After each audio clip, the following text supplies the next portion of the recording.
మాజీ ముఖ్యమంత్రి వర్యులైనటువంటి జగన్మోహన్ రెడ్డి గారి ఆదేశాల మేరకు కదిరి నియోజకవర్గ సమన్వయకర్త మక్బూల్ అన్న సారథ్యంలో వెన్నుపోటు దినోత్సవానికి వచ్చేసినటువంటి రాష్ట్ర జిల్లా నాయకులకు అలాగే కదిరి వైఎస్ఆర్సీపీ కుటుంబ సభ్యులందరికీ పేరు పేరున ధన్యవాదాలు తెలుపుకుంటున్నాం.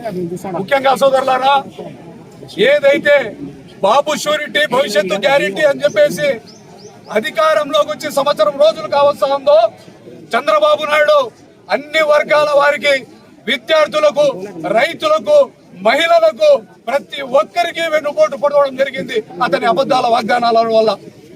అటువంటి ముఖ్యమంత్రి ఏదైతే వెన్నుపోటు ఉందో, ఆ వెన్నుపోటు అంటే పేరుకు పేటెంట్ హక్కులు పూర్తిగా చంద్రబాబు నాయుడుకు సొంతమవుతాయని చెప్పేసి కూడా ఈ సందర్భంగా తెలియజేస్తున్నాం. ఈ రోజు కూటమి ప్రభుత్వం యొక్క పాలన నిర్లక్ష్య ఏ విధంగా ఉందంటే, ప్రతి ఒక్కరూ ఇంకొక 4 సంవత్సరాలు ఈ ప్రభుత్వంతో ఎలా ఏగాల అనే పరిస్థితికి రాష్ట్ర ప్రజానికం ఏర్పడింది. ఈ రోజు కూటమి ప్రభుత్వం రాష్ట్ర వ్యాప్తంగా ఫెయిల్ అయితే మాత్రం అట్టర్ ఫ్లాప్ అయిందని చెప్పేసి ఈ సందర్భంగా ఎందుకు కదిరిలో మాత్రం అట్టర్ ఫ్లాప్ అయిందంటే, కూటమి ప్రభుత్వం వచ్చిన తర్వాత రియల్ ఎస్టేట్ రంగాన్ని పూర్తిగా నిర్వీర్యం చేయడం జరిగింది. ఈ రియల్ ఎస్టేట్ రంగంలో ఉన్నటువంటి అనేక రంగాలు, అనేక కార్మికులు పనులు లేక పక్క జిల్లాలకి, పక్క రాష్ట్రాలకు వలస వెళ్లే ప్రయత్నం. అలాగే ఈ రియల్ ఎస్టేట్ రంగం వల్ల ఉన్నటువంటి అనేక దుకాణాలు, వ్యాపారాలు జరగక ఈ రోజు వ్యాపారాలు మూసుకొని షాపులకు బాడుగులు కట్టలేని పరిస్థితిలో ఈ రోజు ఈ కదిరి ప్రాంతంలో జరుగుతా ఉంది.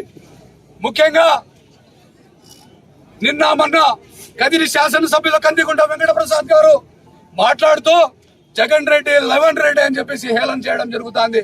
అలాగే మా జిల్లా అధ్యక్షురాలైనటువంటి ఉషమ్మ గురించి మాట్లాడడం జరుగుతుంది.